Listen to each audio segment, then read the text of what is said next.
अपने शत्रु की हार की कामना करना बहुत अच्छी बात है, परंतु निर्णय से पहले ही उत्सव मनाना ठीक नहीं है। इस बात के महत्व को समझना बेहद आवश्यक है, अन्यथा उसकी दशा ओवैसी जैसी हो सकती है। उत्तर प्रदेश के विधानसभा चुनाव होने में समय है। सभी दल अपनी तैयारियों में जुटे हैं, परंतु अभी से भाजपा की हार और राष्ट्रपति चुनाव में भाजपा की शून्य भूमिका के सपने देख AIMIM नेता असदुद्दीन ओवैसी ट्विटर पर उत्सव मना रहे हैं। नमस्कार, TFI पर आपका स्वागत है और मैं दीक्षा नेगी आपको बताने जा रही हूँ कैसे अभी से AIMIM नेता असदुद्दीन ओवैसी भाजपा की हार के विचार से ही गदगद हैं, परंतु वास्तविकता को खुली आंखों से भी नहीं देख पा रहे। सपने देखने चाहिए, परंतु ऐसे सपनों से बचना चाहिए जिससे आप हंसी के पात्र बन जाए। पर AIMIM नेता असदुद्दीन ओवैसी को ये बात कौन समझाए, जो अब अगला राष्ट्रपति विपक्षी दलों की मर्जी से चुनने की बात कर रहे हैं। ओवैसी ने कल्पनाओं के आधार पर ये सोच लिया कि बीजेपी उत्तर प्रदेश का विधानसभा चुनाव बड़े अंतर से हारेगी और बीजेपी की ताकत राष्ट्रीय स्तर पर कमजोर हो जाएगी। उनका मानना है कि ऐसी स्थिति में विपक्षी पार्टियों के साथ मिलकर वो अपनी पसंद का राष्ट्रपति चुन सकेंगे। अब ओवैसी के सपनों से अलग हटकर अगर उत्तर प्रदेश की राजनीतिक स्थिति को देखें तो ये कहा जा सकता है कि ओवैसी के इन सपनों की सच होने की संभावनाएं न के बराबर है और वो अपनी कल्पनाओं के कारण केवल हंसी का पात्र ही बन रहे हैं। उत्तर प्रदेश विधानसभा चुनावों से पहले एक ऐसा वातावरण बनाया जा रहा है मानो अब की बार चुनाव हवा बनकर जीता जाना है। महत्वपूर्ण तथ्य ये भी है कि इस प्रकार की नौटंकियों में केवल सपा, बसपा और कांग्रेस ही नहीं बल्कि AIMIM के नेता असदुद्दीन ओवैसी भी शामिल है। उन्होंने तो यहाँ तक सोच लिया है कि उत्तर प्रदेश विधानसभा चुनाव की हार के बाद बीजेपी राष्ट्रपति चुनाव भी हार जाएगी। उन्होंने अपने एक ट्वीट में लिखा कि उत्तर प्रदेश में हार के बाद बीजेपी की ताकत कब हो जाएगी और फिर आंध्र प्रदेश, तेलंगाना समेत यूपी चुनाव जीतने वाली क्षेत्रीय पार्टियां तय करेंगी कि अगला राष्ट्रपति कौन होगा।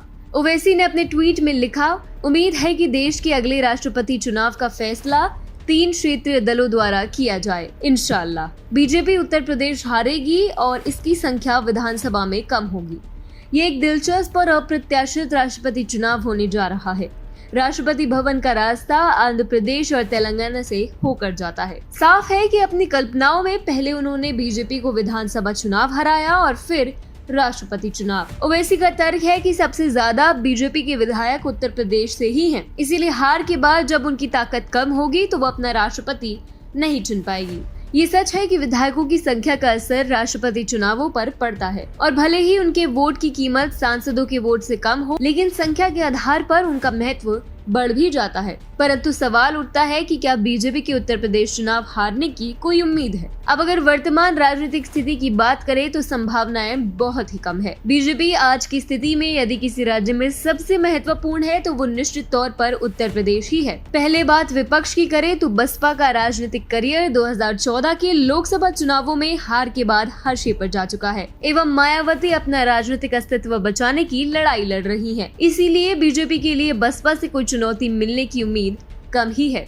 इसी प्रकार अगर सपा को देखें तो पार्टी पारिवारिक कलेशों के बाद जमीनी स्तर पर संघर्ष कर रही है। पार्टी का मुख्य वोट बैंक मुस्लिम यादव समीकरण का है और विपक्ष में बिखराव होने के कारण इस वोट बैंक में भी बिखराव की पूरी संभावना है। पूर्व CM अखिलेश यादव के कार्यकाल का गुंडा राज सभी ने देखा है। इतना ही नहीं, पिछले 5 साल विपक्ष में होने के बावजूद उन्होंने जो ऊल जुलूल वक्तव्य दिए वो ही उनके लिए मुसीबत बन गए हैं, जिसके चलते सपा के आने की संभावनाएं भी न के बराबर ही है। इसके बाद बात करें तो उत्तर प्रदेश में कांग्रेस की स्थिति इस लायक भी नहीं है कि पार्टी के लिए कोई विश्लेषण किया जाए। 80 में से 1 लोकसभा सीट और 403 में से 7 विधानसभा सीटों वाली पार्टी के लिए अगर ये कहा जाए कि पार्टी अचानक बहुमत प्राप्त कर लेगी या किंग मेकर की भूमिका में आ जाएगी तो इस तरह के विश्लेषण कल्पना जैसे ही है, क्योंकि इनका यथार्थ से कोई सरोकार नहीं होगा। प्रियंका गांधी संघर्ष जरूर कर रही है, लेकिन उनके यूपी प्रभारी रहते ही पार्टी लोकसभा, निकाय और पंचायत स्तर के चुनाव हार चुकी है। वहीं अगर इन चुनावों की बात करें तो अपनी पारंपरिक राजनीतिक नौटंकियों को खत्म करने के अलावा सपा, बसपा और कांग्रेस पुराने पैटर्न ही अपना रही है, जिसमें ब्राह्मण, दलित, मुस्लिम एवं भिन्न भिन्न जाति समीकरण बनाए जा रहे हैं। बसपा 2007 के ब्राह्मण दलित वोट बैंक के फॉर्मूले के आधार पर चुनाव जीतना चाहती है, तो वहीं सपा छोटे दलों के साथ गठबंधन कर रही है जिनका राजनीतिक अस्तित्व ही शून्य है। इस पूरे विपक्षी राजनीतिक पैटर्न को देखें तो ये कहा जा सकता है कि उत्तर प्रदेश में अगर कोई राजनीतिक दल सबसे मजबूत है तो फिलहाल वो बीजेपी ही है।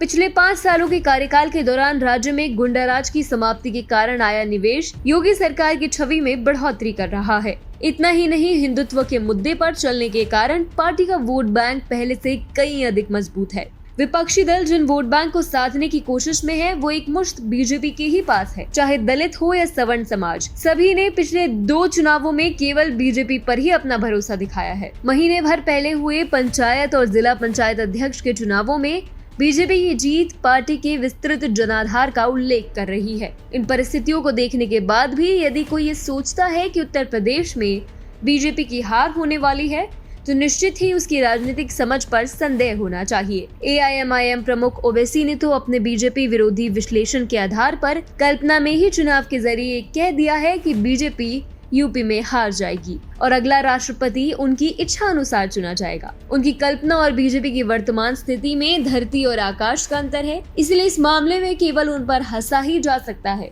और कुछ नहीं।